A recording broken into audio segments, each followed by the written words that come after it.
حضرت عثمان ابن حنیف کہتے ہیں میں نبی پاک کے پاس بیٹھا تھا تو ایک نابینا صحابی آئے، عرض کرنے لگے یا رسول اللہ صلی اللہ علیہ وسلم میں نابینا ہوں، میرے لیے دعا کریں، اللہ مجھے آنکھیں عطا فرمائے، دعا کریں۔ اب حضور نے پتہ کیا کہا؟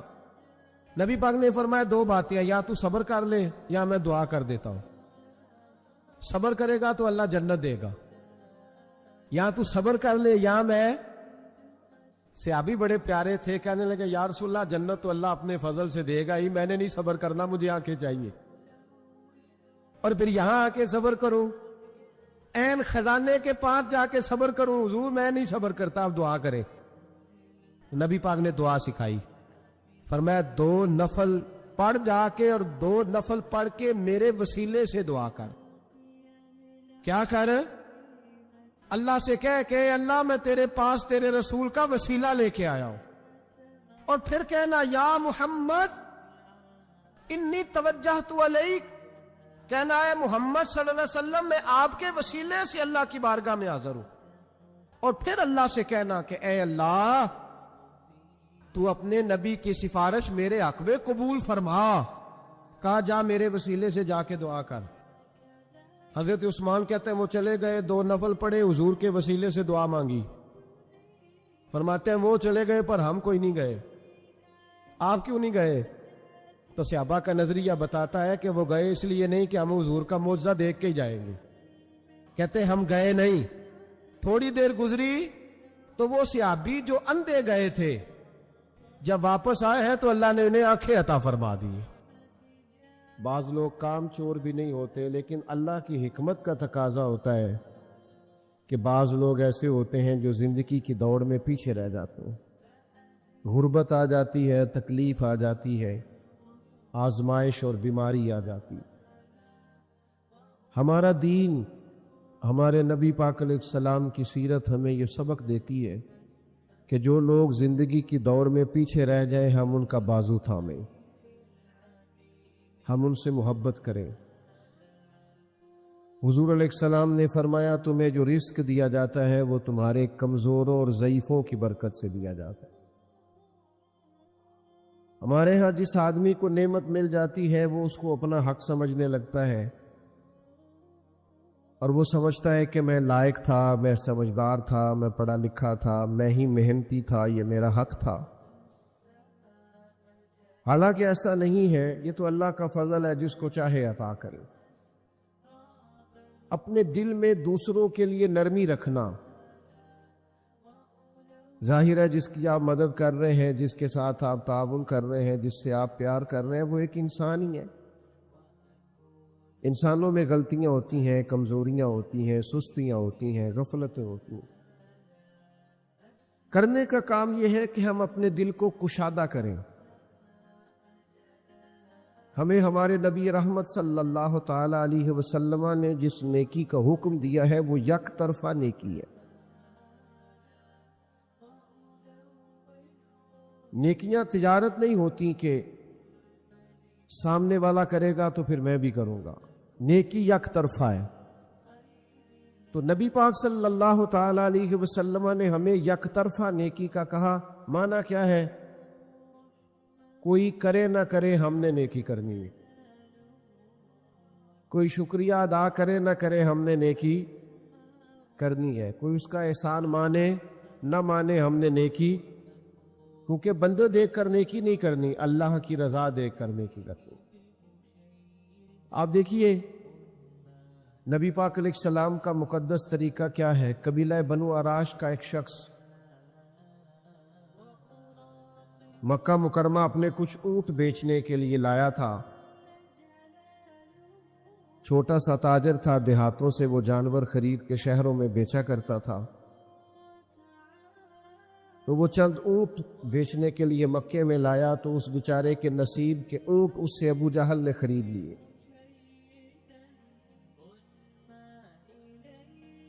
اب یہ دور وہ دور تھا جس دور میں وہ نبی پاک علیہ السلام کی بڑی شدید مخالفت کر رہے تھے، حالات بڑے سخت تھے۔ ابو جال نے وہ اونٹ خرید لی. اب وہ شخص کہتا ہے میرے پیسے دو, کہتا صبح لے لینا. صبح جاتا ہے کہتا شام آنا, شام جاتا ہے کہتا صبح آنا. غریب آدمی تھا, کل سرمایہ ہی جب اجڑ جائے تو بندہ کدھر جائے. بڑا تڑپا, لوگوں سے کہنے لگا یہاں سردار لوگ کہاں بیٹھتے ہیں. آج بھی کسی کو کسی چودھری سے سردار سے کام پڑ جائے تو وہ فون ہی نہیں اٹھاتا. وہ کہتے ہیں وہ مصروف تھا, میں بیزی تھا. اور آپ کے حالات خراب ہونے ابھی پوری طرح شروع بھی نہیں ہوتے کہ آپ کے نمبر بلاک ہونے شروع بھی ہو جاتے. حالات ابھی پوری ساری عمر ہی آٹا گد ہے کہ لکھاں کیتے نہیں پیڑے. اب وقت آیا ہی تھے محمد بخشا کوئی نہیں ہو بیٹھا نیڑے. چھوڑ جاتے ہیں لوگ, توجہ ہی نہیں کرتے.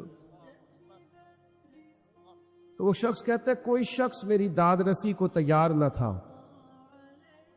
توجہ رکھے, کوئی تیار ہی نہ تھا. میں نے پوچھا چودھری کہاں ہے, تو کہا یہ جو عصر کے بعد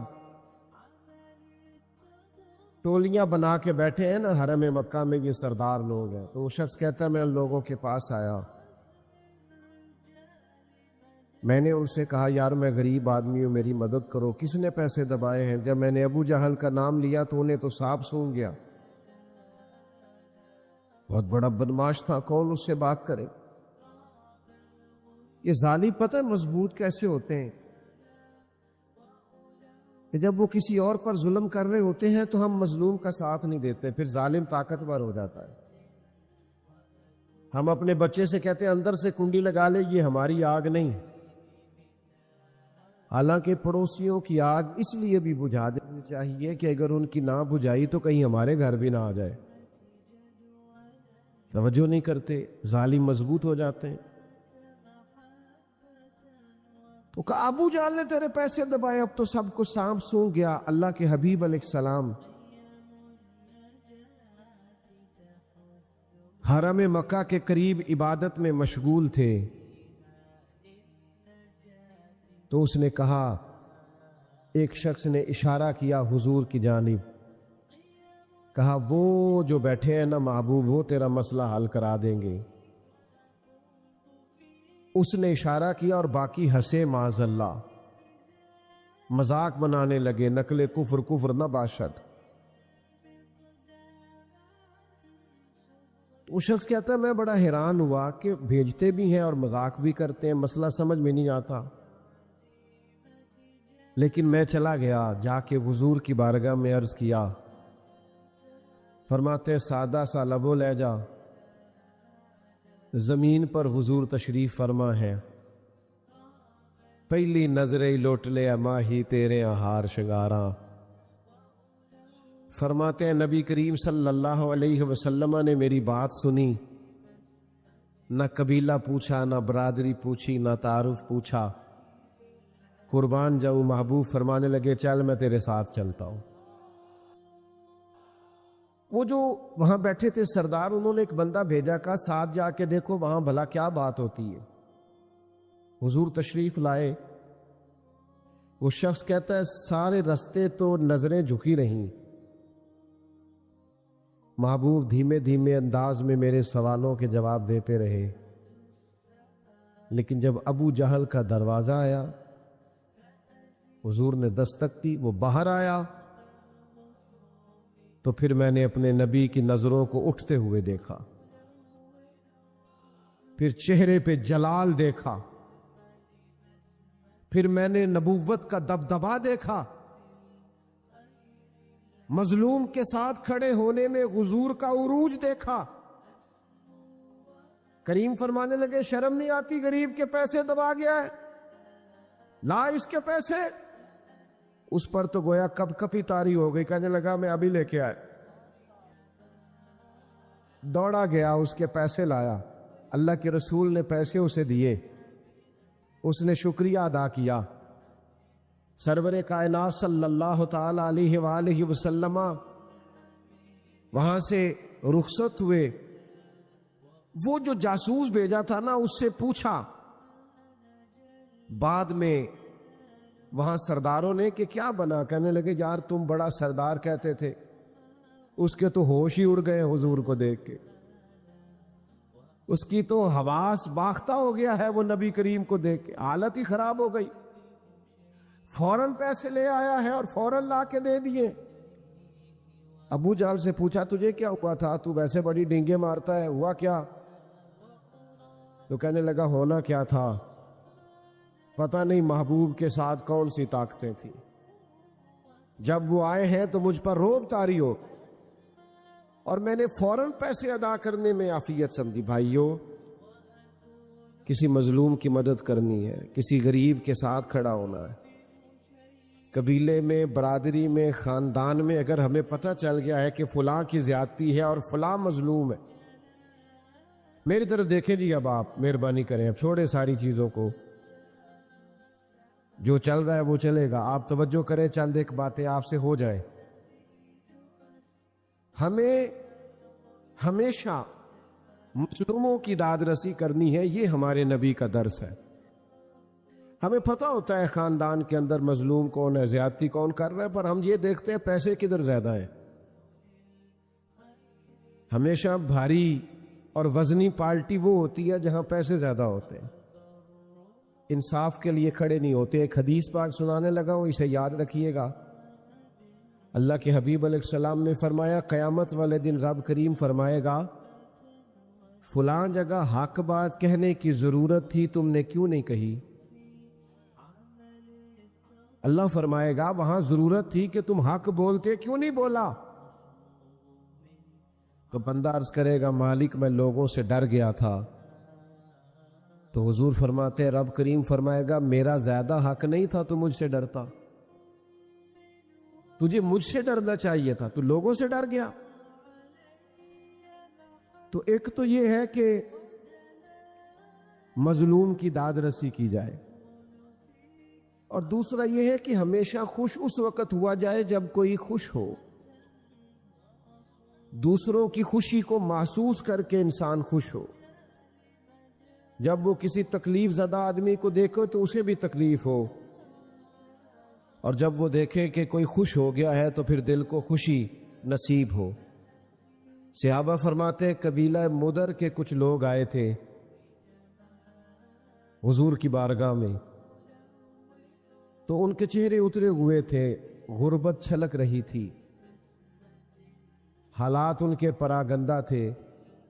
تو فرمایا ان بیچاروں کی غریبی دیکھ کر، مظلومیت دیکھ کر، غربت اور بھوک دیکھ کر حضور پریشان ہو گئے۔ یہ بنیادی مسئلہ ہے کہ وہ درد تقریروں میں نہ رہے، وہ دل میں محسوس ہو۔ سرکار پریشان ہو گئے، اور نبی پاک علیہ السلام نے سیدنا بلال حبشی رضی اللہ تعالیٰ عنہ سے فرمایا آذان پڑھیں۔ حضرت بلال نے نماز کے لیے آذان پڑھی، حضور نے جماعت کرائی، اور پھر صحابہ کی توجہ دلائی کہ اپنے بھائیوں کی مدد کرو۔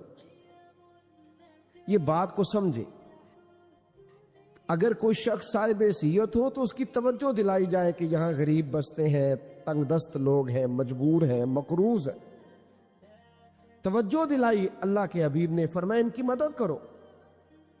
فرمایا جب وہ آئے تو ان کے چہرے اترے ہوئے تھے، حالات پراگندہ تھے، لیکن جب حضور نے اعلان کیا ان کے لیے تو کوئی ان کے لیے کھانا لا رہا ہے، کوئی سرکہ لا رہا ہے، کوئی کھجورے لا رہا ہے، یہ بخاری مسلم دونوں میں موجود، کوئی کمبل لا رہا ہے۔ صحابہ فرماتے ہیں جب ان غریبوں کے چہرے کھانا کھا کر تحفے وصول کر کے ان کے چہرے کھلنے لگے نا، تو ہم نے نبی کریم کو بھی مسکراتے ہوئے دیکھا۔ کسی کو دکھی دیکھ کر دکھی ہونا یہ حضور کا طریقہ ہے، اور کسی کو خوش دیکھ کر خوش ہونا یہ حضور کا طریقہ ہے۔ لیکن ہمارا ماحول بڑا عجیب ہو گیا ہے، اسی گلی کے اندر کچھ بچے رات کو 10,000 کا فاسٹ فوڈ منگاتے ہیں، اور اسی گلی میں چند گھر چھوڑ کر ایک گھر وہ بھی ہوتا ہے جو میاں بیوی رات مشورہ کر رہے ہوتے ہیں کہ صبح بچوں کی فیس نہ گئی تو ان کی ٹیچر پھر باتیں کرے گا، ان کے استاد پھر کہیں گے میرے بھائیوں یاد رکھنا تھوڑا سا اپنے دل کو نرم کیا جائے، کشادہ روئی پیدا کی جائے، اور صدقہ اور خیرات اور کسی کو دینا یہ کروڑوں اربوں سے نہیں اس کا تعلق۔ بخاری شریف میں پورا باب ہے کہ انسان دل کا غنی ہوتا ہے، دل کا، جیب سے بندہ غنی نہیں ہوتا۔ مالا والے سخی نہیں ہوندے تے سخیاں کل مال نہیں ہوندا، ہاں ایتھے اوتھے دوویں جہانی سخی کنگال نہیں ہوندا۔ اپنے دل میں کشادگی، نبی پاک علیہ السلام نے ہمیں اس طرح سبق دیا ہے، حضور نے فرمایا جب تم گوشت پکاؤ تو شوربہ زیادہ پکا لو، اس میں اپنے پڑوسیوں کو بھی شامل کر لو، کسی غریب کو کھانا دے دو، ایک کا کھانا دو کھا لے، دو کا چار کھا لے، چار کا 6 کھا لے، لیکن آپس میں دکھ بانٹنے کا مزاج بنائیں۔ ہمارے پاس جیسے آتا جاتا ہے ہم اپنے ذاتی خرچے بڑھاتے جاتے ہیں۔ اچھی بھلی گاڑی پہ سفر ہو رہا ہے لیکن مجھے نئے نمبر کی چاہیے، ذرا پہلے چاہیے، 4 لاکھ زیادہ لے لو۔ ہم اس ملک میں رہتے ہیں جہاں لوگوں کو کھانا بھی نہیں ملتا بعض کو، اور یہ بھی اسی ملک کا حال ہے کہ نئے ماڈل کا موبائل آئے تو وہ موبائل شارٹ ہو جاتا ہے، اس لیے کہ کچھ لوگ ایسے ہیں جن کا مسئلہ ضروریات کا نہیں ہے، ان کا مسئلہ خواہشات کا ہے، انہیں خواہشات پوری کرنی ہے جیسے بھی، اور خواہشات کا پیٹ ایسا ہوتا ہے جو بھرا نہیں جا سکتا۔ ہر وقت ایک خواہش پوری کرو نئی خواہش پیدا ہو جاتی، اسے پوری کرو تو تیسری پوری خواہش پیدا ہو جاتی۔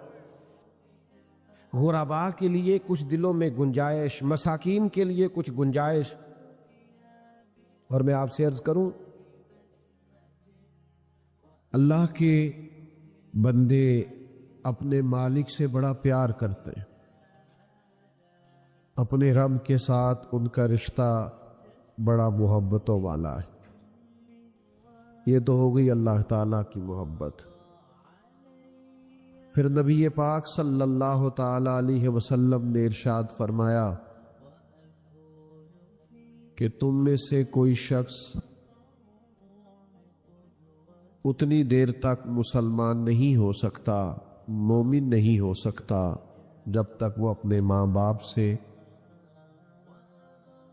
اپنی اولاد سے اور تمام لوگوں سے بڑھ کر مجھ سے پیار نہ کرے۔ تو اللہ سے بھی محبت کرنی ہے اور ہر چیز سے بڑھ کر نبی پاک صلی اللہ تعالی علیہ وسلم سے بھی پیار کرنا۔ گویا اللہ اور اس کے رسول صلی اللہ علیہ وسلم کی محبت کامل ہوگی تو پھر ہی ایمان مکمل ہوگا، پھر ہی انسان کو ذائقہ اور لطف اور شوق نصیب ہوگا۔ میرے عزیز یاد رکھیے گا، انسان کو اللہ تعالیٰ نے جب دل دیا ہوتا ہے اور اس کے سینے کے اندر دھڑکنیں رکھی ہوتی ہے تو کوئی نہ کوئی محبت تو وہ کرتا ہی ہے۔ بعض لوگوں کو دولت سے پیار ہو جاتا ہے، صبح و شام اپنے لاکھ کو دو کو 4 کرنے کے چکر میں پڑے رہے۔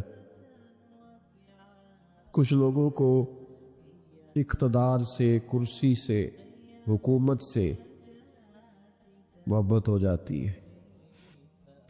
وہ بیچارے کہیں نیکی کا کام کرنے بھی جائیں، وہ بیچارے کہیں جنازہ پڑھنے بھی جائیں، کچھ بھی کرنے چاہیں تو نقطہ نظر سیاست رہتی۔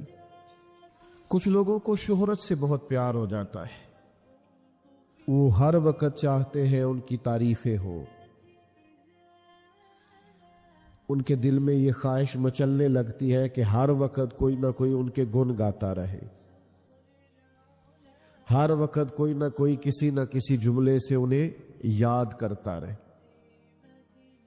یہ شہرت کی محبت، دولت کی محبت، اقتدار کی محبت، یہ انسان کے باطن کو اجاڑ دیتی ہے، اس کے جو روحانی معاملات ہوتے ہیں وہ سارے خراب ہو جاتے ہیں، کوئی کام بھی اللہ کی رضا کے لیے نہیں کر پاتا،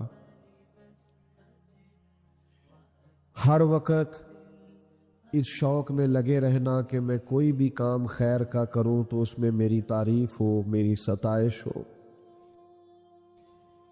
میرے لیے یہ جملے کہے جائیں کہ میں بڑا عظیم آدمی ہوں، میں بڑی خدمات سر انجام دیتا ہوں۔ اور آج کل تو نچلی سطح سے لے کر اوپر تک یہی حال ہے کہ لوگ کام کرنے کے لیے نہیں کرتے، کام دکھانے کے لیے کرتے۔ اس کے نتائج یہ ہے کہ جو روحانی زندگی ہے نا، بندہ عبادت کرے، خدمت کرے، کوئی ڈیوٹی کرے تو اپنے رب کے قریب چلا جائے۔ وہ بعض لوگ نیکی کا کام کر کے بھی وہ روحانیت نہیں حاصل کر پاتے۔ اس پر اللہ کے پیارے حبیب صلی اللہ تعالی علیہ وسلم کا ایک فرمان سمجھنے کے لیے اور سیکھنے کے لیے بڑا اہم ہے۔ کریم فرماتے ہیں کہ دو بھوکے بھیڑیا ویسے ہی خطرناک ہوتا ہے، اور اگر بھوکا ہو تو پھر اور خطرناک ہو گیا۔ حضور فرماتے ہیں دو بھوکے بھیڑیے بکریوں کے ریوڑ میں چھوڑ دیے جائیں تو وہ اتنا نقصان نہیں کرتے جتنی دولت اور شہرت کی محبت انسان کے باطن کا نقصان کرتی۔ اجڑ جاتا ہے باطن، برباد ہو جاتی ہے کیفیات، وہ جو خاص لذات ہوتی ہیں مسجد حاضر ہونے کی، عبادت کرنے کی، غریبوں کی مدد کرنے کی، وہ ساری لذات چلی جاتی۔ وہ دکھانا، سکھانا، سنانا، فیس بک پہ ڈالنا، انہی چکروں میں الجھ کر لوگ اپنی روحانی زندگی کو ضائع کر بیٹھتے۔ اور اس پر پھر ایک بڑی مضبوط حدیث بخاری مسلم میں اس طرح بھی موجود ہے کہ حضور علیہ الصلوۃ نے فرمایا قیامت والے دن اللہ کے حضور ایک شخص کو کھڑا کیا جائے گا جس نے سخاوت بڑی کی ہوگی، لاکھوں کروڑوں اللہ کی راہ میں بظاہر خرچ کیے ہوں گے، تو اللہ فرمائے گا یہ میں نے دولت دی تھی تو کیا کیا؟ مالک میں نے تیرے رستے میں خرچ کیا۔ تو اللہ تو دلوں کے حال جاننے والا ہے۔ کریم فرمائے گا وہ تو نے اس لیے کی تھی کہ لوگ کہیں بڑا سخی ہے، تو کہا نہیں لوگوں نے تیری شہرت ہو نہیں گئی، وہ لائکس، وہ کومنٹس، وہ بلے بلے، وہ سب تو نے دیکھ لی۔ فرشتوں کو حکم ہوگا اسے پکڑو اور دوزخ میں ڈال دو۔ پھر ایک شخص کو کھڑا کیا جائے گا جو شہید ہوا ہے، جان ہی دے دی اللہ کے راستے، لوگوں کو کے سامنے اس کا جو نام درج ہے وہ ایک شہید کے طور پر درج ہے۔ لیکن کریم فرماتے ہیں، رب فرمائے گا میں نے طاقت دی تھی، فن حرب و ضرب میں کمال دیا تھا، میدان میں کھڑے ہونا، لڑنا تمہیں آتا تھا، کیا کیا؟ عرض کرے گا مالک میں میدان میں نکلا، میں نے تیری راہ میں جد و جہد کی، میں نے بڑی جاں فشانی کے ساتھ لڑائی کی، یہاں تک کہ مجھے شہادت ملی۔ تو اللہ تعالیٰ ارشاد فرمائے گا کہ وہ تو نے اس لیے کیا تھا کہ تجھے لوگ شہید کہے۔ شوق نہیں ہوتا لوگوں کو کہ میرے نام پہ محلہ آ جائے، میرے نام پہ گلی بن جائے، میرا ذکر ہو جائے، میرا تعارف ہو جائے۔ وہ تو اس لیے تو نے کیا تھا، تو وہ تو کہا لوگوں نے، کئی جگہ تیرے نعرے لگے، فرشتوں اسے پکڑو دوزخ میں پھینک دو۔ اور سنو نا یار، کریم فرماتے عالم قاری اللہ کے حضور کھڑا ہے، تو مالک نے فرمایا کہ تمہیں میں نے کتاب پاک کو پڑھنے کی، پڑھانے کی، سکھانے کی صلاحیت سے نوازا تھا تو کیا کیا مالک؟ میں نے ساری عمر پڑھایا۔ تو اللہ فرمائیں گا وہ تو اس لیے کہ لوگ کہے کیا بات ہے حضرت کی، تو لوگوں نے کہا نہیں، وہ تو بات ہو گئی تھی، اسے پکڑو اور دوزخ میں ڈال دو۔ تو دل میں محبت تو کوئی نہ کوئی ہوگی۔ اگر دنیا داری کی، شہرت کی، اقتدار کی، چاہا جانے کی محبتیں اپنے دلوں میں پیدا کریں گے، نتیجہ یہ نکلے گا کہ سارے کام بیکار چلے جائیں گے، بے معنی، بے مقصد، اور باوجود اس کے کہ محنت کی لا حاصل ہو جائے گا سارا کچھ۔ کرے کیا؟ جب سینے میں کوئی نہ کوئی محبت رہنی ہی ہے تو کیوں نہ اللہ کے پیارے محبوب کی محبت پیدا کر۔ سرور کائنات صلی اللہ تعالی علیہ وسلم سے پیار کرے، حضور کی محبت کو اپنے دل میں جگہ دے، نبی پاک صلی اللہ تعالی علیہ وسلم کے پیار کو اپنی آنکھوں میں بسائیں۔ بیٹا یہ لائٹیں آنکھوں میں پڑتی ہیں، یہ بند کر دیں آپ لوگ، موبائلوں کی لائٹیں آپ بھی بند کر دیں پیارے بھائی، لائٹ بند کر دیں بس۔ تو جو عرض کرنے جا رہا ہوں اس پر آپ غور فرمائیں گے۔ حضور سے پیار کرنا، نبی پاک علیہ الصلوۃ والسلام نے فرمایا اگر تم چاہتے ہو نا تمہیں ایمان کا ذائقہ نصیب ہو، یعنی مومن ہونے کا تمہیں مزہ آئے، ایک ہے مومن ہونا، ایک ہے ایمان کا ذائقہ ملنا۔ کریم فرماتے ہیں اگر تم چاہتے ہو تمہیں ایمان کا ذائقہ ملے تو 3 کام کرو۔ ایک تو ہر چیز سے بڑھ کر اللہ اور اس کے رسول سے پیار کرو، اور اس کا زبانی صرف دعویٰ نہیں کرنا چاہیے، اس کا خالی نعرہ نہیں لگانا چاہیے۔ یہ پتہ چل جاتا ہے، بندے کو خود پتہ ہوتا ہے مجھے ہر چیز سے بڑھ کے اللہ رسول سے پیار ہے کہ نہیں، پتہ چل جاتا ہے۔ فجر کی اذان ہو گئی، آنکھ کھل گئی، پتہ چل گیا نماز کا ٹائم ہے۔ اب جو سویا رہا اسے نیند سے پیار ہے، اور جو اٹھ گیا اسے رب رسول سے پیار ہے، ورنہ کھلی ہوئی آنکھ سے بھی تو مسجد نہیں آیا۔ وہ اقبال کہتے ہیں نا جواب شکوہ میں کہ کس قدر تم پہ گراں صبح کی بیداری ہے، ہم سے کب پیار ہے نیند تمہیں پیاری ہے۔ تو صبح اٹھ جائے گا تو پتہ چل جائے گا کس سے زیادہ پیار ہے، سمجھ میں آ جائے گی بات۔ حلال حرام کی جب تمیز کرنے لگے گا، اس کو لاکھوں کروڑوں مل سکتے تھے، ناجائز طریقے سے بہت کچھ یہ اخذ کر سکتا تھا، لیکن اس نے چھوڑ دیا، کہا نہیں مجھے لاکھوں کروڑوں سے پیار نہیں، پیار مجھے رب رسول کی شریعت کے ساتھ۔ تو سمجھ آ جائے گی کس سے زیادہ پیار ہے۔ تو بات کو سمجھیے گا، حضور فرماتے اگر چاہتے ہو ایمان کا ذائقہ نصیب ہو تو ہر چیز سے بڑھ کر اللہ رسول سے پیار کرو، اور پھر فرمایا جس سے بھی پیار کرو اللہ کی رضا کے لیے کرو، جس سے بھی پیار کرو۔ یہ ذاتی لالچ، یہ تعلقات اس لیے کہ میرا مسئلہ حل ہو جائے، میرے کام آ جائے۔ ظاہر ہے اب گرمی زیادہ لگ رہی ہے آپ کو، میں پہلے ہی تھوڑی تقریر کیا کرتا ہوں، اب اور تھوڑی ہو جائے گی۔ آپ اگر زیادہ گرمی مجھے دکھائیں گے، میں دیکھ رہا ہوں پسینے کافی آپ کو آ گئے، تو میں بس جلدی سے اپنی بات کو سمیٹ دوں گا، آپ پریشان نہ ہو لو، چل گئی ماشاءاللہ، پنکھا بھی چل گیا۔ آپ تھوڑی توجہ کریں، میں ویسے بھی تھوڑی تقریری کیا کرتا ہوں، عادی تھوڑا بیان کرنے کا ہوں، اس لیے کہ کوشش ہوتی ہے کہ کوئی لفظ ادھر ادھر کر کے وقت ضائع نہ کیا جائے، جو کیا جائے ٹو دی پوائنٹ ہی کیا جائے۔